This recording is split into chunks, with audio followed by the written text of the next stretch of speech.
ఇవాళ డీజీపీ శివధర్ రెడ్డి ముందు లొంగిపోయేటప్పుడు అక్కడ ఆయుధాలన్నీ చూస్తే ఇజ్రాయెల్, అమెరికాకు చెందినటువంటి ఆయుధాలు కూడా అక్కడ ఉన్నట్టుగా వాళ్ళు మెన్షన్ చేస్తా ఉన్నారు. సో ఈ ఆయుధాల గురించి ఏం చెప్తారు సార్? అంటే ఇప్పుడున్న టెక్నాలజీలో ఇంత కేంద్ర ప్రభుత్వం నిఘా పెట్టినప్పటికీ ఇజ్రాయెల్, అమెరికా నుంచి ఆయుధాలని తెచ్చుకున్నారంటే అది సాధ్యమయ్యే పని అంటారా?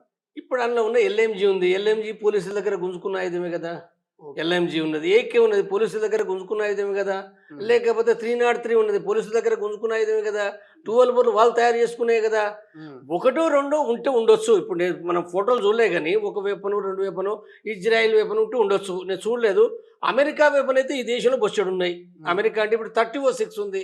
30 కార్బన్ ఉన్నది. హ్మ్. అనేక మావోయిస్టుల దగ్గర ఇప్పుడు కాదు, ఎప్పుడు పోలీసుల దగ్గర తుపాకులు గుంజుకోవటానికంటే ముందు కూడా ఉన్నాయి. హ్మ్. అంటే అది అమెరికా సైన్యంలో కూడా ఏనాడో తీసేసిర్రు. 30-06 30 కార్బన్ తీసేసిర్రు. 30 కార్బన్తో కొడితే చనిపోరు ఎవరు. ఓకే. 30 కార్బన్ అనేది ఒకటి ఉంటుంది. అది హ్మ్. అమెరికా వెపనే. హ్మ్. కాబట్టి అదేదో అమెరికా వెపన్ అనగానే చాలా బ్రహ్మాండమైందని అనుకోవాల్సిన పని లేదు. 30 కార్బన్ అనేది ఉందో 303 కంటే దండగా మారి వెపన్ అది. హ్మ్. ఆ? అది అంటే సెమీ ఆటోమేటిక్గా కానీ అంటే దాంతో కొడితే అంటే చనిపోవడానికి అవకాశం తక్కువ ఉంటుంది. 303తో చనిపోతారు. హ్మ్. కాబట్టి అమెరికా వెపన్ అనగానే దాన్ని చాలా పెద్దగా చేసి ఎక్కడి నుంచో వచ్చింది అనుకోవాల్సిన పని లేదు. ఇక్కడ బీహార్లో, జార్ఖండ్లో ఒకట భూస్వాన దగ్గర బొచ్చున్నాయి. హ్మ్. ఈ కోల్డ్ రైఫిల్‌తో పాటు భారీ ఆయుధాల నిల్వ గూడా అప్పగించారనేది ఇక్కడ చర్చ. సో ఈ కోల్డ్ రైఫిల్ అనేది ఏమైనా ఐడియా ఉందా సార్? దాని గురించి ఏమైనా మాట్లాడొచ్చా? కోడ్ రైఫిల్ ఏంటిది? కోడ్ రైఫిల్ అనేది ఏమి మరి నాకైతే తెలియదు అది కోడ్ ఓకే. రైఫిల్. సో దేవాతో పాటు దాదాపు 49 ఏళ్ల కోయ గిరిజన వర్గానికి చెందిన వ్యక్తి దేవా అని అంటున్నారు. నిజంగా దేవా ఈ హిడ్మా బాండింగ్ గురించి ఏమైనా ఐడియా ఉందా? ఎప్పుడైనా విన్నారా మీరు? దేవా కలిసిండ్రు నాకు. ఇప్పుడు బెటాలియన్ ఏర్పాటయినప్పుడు కూడా నేను ఉన్నా కాబట్టి, ఆ సందర్భంగా కలిసిండ్రు వాళ్ళు. ఆ తర్వాత కూడా కలిసిండు నాకు హ్మ్. దేవా. హ్మ్. కాబట్టి దేవా అదే అంటే పువ్వార గ్రామం, పువ్వార లోపట కూడా ఇప్పుడు ఈడమకు కూడా చుట్టమవుతాడు కదా! ఓకే. ఓకే. ఈడమకు చుట్టమవుతాడు. తర్వాత చాలా కాలం నుంచి కూడా మిలిషియాలో కూడా సంఘంలో పనిచేస్తూ డెవలప్ అయిన వ్యక్తి మన దేవా. ఓకే. రైట్. ఇక ఫైనల్‌గా ఏం చెప్తారు? అంటే మావోయిస్ట్ పార్టీకి సంబంధించి 2026 మార్చ్ 31 నాటికి మావోయిస్టు రహిత భారత్‌గా మారుస్తాం. మావోయిస్ట్ అనే పదము వ్యక్తులు కనబడకుండా మారుస్తామంటూ కేంద్ర ప్రభుత్వం ఒక ఫోకస్ పెట్టింది. ఒక పంతం పట్టింది. సో ఇంకా 3 నెలల టైమే ఉంది. ఈ 3 నెలల్లో మావోయిస్ట్ రహిత భారత్‌గా మారే అవకాశం ఉందంటారా టెక్నికల్‌గా? ఇప్పుడు మావోయిస్టులు వేరు, సాయుధ మావోయిస్టులు వేరు, హ్మ్. మావోయిజం వేరు. ఈ 3 వేరు వేరు విషయాలు. ఓకే. పాఠకులకు అర్థం కావాల్సిందంటే మావోయిజం అనేది ఒక సిద్ధాంతం. హ్మ్. మావోయిజం సిద్ధాంతం అనేది అక్కడ చైనా లోపట మావో దాన్ని విప్లవాన్ని విజయవంతం చేసిండు కాబట్టి, ఆ సందర్భంగా తను చేసిన రచనలు ఏవైతున్నాయో, ఆ రచనలన్నీ మావోయిస్టు సిద్ధాంతంగా అని అంటారు. ఇది ప్రపంచవ్యాప్తంగా ఉంటది. దాన్ని ఎవ్వరు తీసేయలేరు. హ్మ్. దాన్ని చాలా వందల సంవత్సరాలు ఉంటది. దాన్ని ఎవ్వరు తీసేయలేరు. హ్మ్. భారతదేశంలో తీసేయలేరు, ఢిల్లీలో తీసేయలేరు, ఎక్కడ తీసేయలేరు. సిద్ధాంతానికి సంబంధించింది. మావోయిస్టులు అనే వాళ్ళు ఎవరైతే ఉన్నారో మావోయిస్టు పార్టీ ఇక్కడ అంటే దీన్ని ఇప్పుడు 2007 ఎంసీసీ పీపుల్స్ వారు ఐక్యమైనప్పుడు వాళ్ళు సిపిఐ మావోయిస్టు పార్టీ పేరు పెట్టుకున్నారు. కాబట్టి భారతదేశం లోపట ఆయుధాలు పట్టుకున్న వాళ్ళు ఉన్నారు.